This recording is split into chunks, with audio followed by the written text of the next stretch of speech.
A century ago, 500 tall ships sailed in this bay. 2 million bushels of oysters were processed here in Bivalve, New Jersey each year. Most of the tall ships are gone, but now this schooner, the A.J. Meerwald, has a new purpose. So this is our mainsail and our foresail. We're going to set these today. That means we're going to haul away on some halyards, and these sails are going to go up, and we're going to sail. Gone are the grizzled oystermen of days past. Most of the deckhands on this crew are 11 years old. And pass the slack back, make it nice and tight. All that slack has to come out of that line. Ready on the trawl line! Oh, yeah, ready. All the way! Feet planted, like they're glued to the deck. And pass your slack back! Give me, bro. That's as far as it goes. Stop pulling. Today's crew is Miss Bassiani's 4th grade class from Winslow School in Vineland, New Jersey. It's so wonderful to go out in the field with these kids. This gives the kids real life experiences with what we've been talking about in the books. I mean, we try to make it as exciting as possible, try to make it come to life to them in the classroom.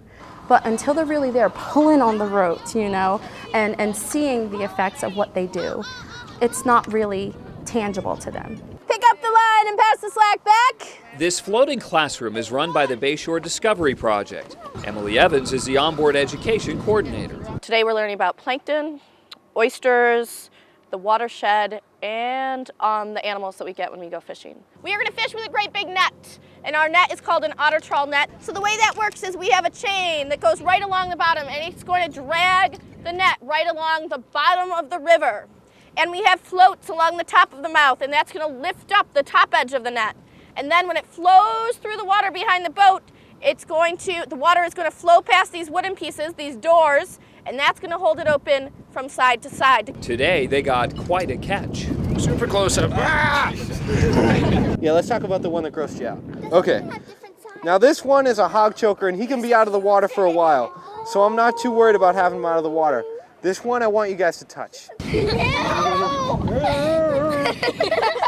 Watch out for his teeth. Oh, no, he doesn't have any teeth. Oh, no. Oh, he's so cute. Oh, it's so soft. This is a flatfish, so he lies on his side, and that's his other gill. See that?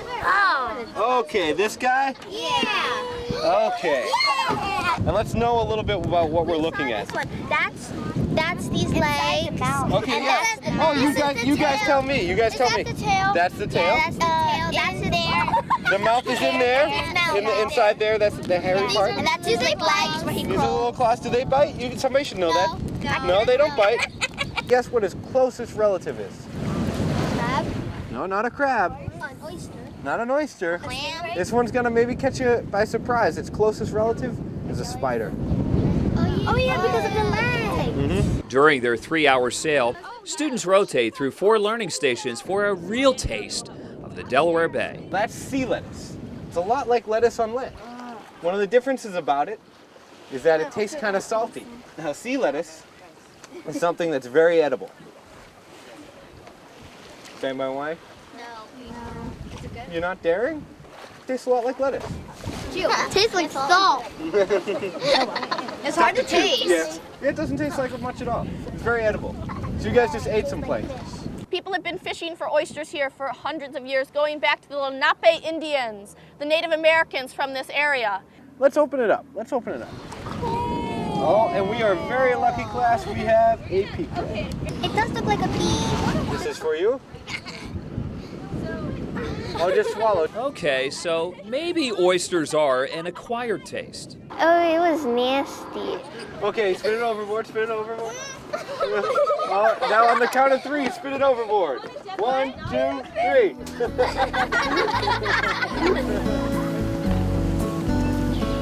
The A.J. Meerwald and its liveaboard educators teach by doing.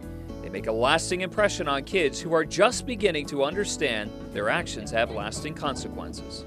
If we litter, it goes all into the bay, and then it makes fish die.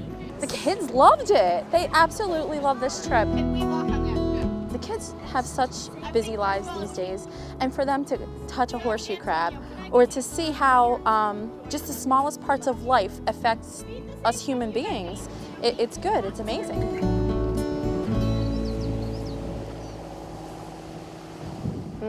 Even though they've grown up near the ocean, most of these kids have never seen a horseshoe crab or raised a sail.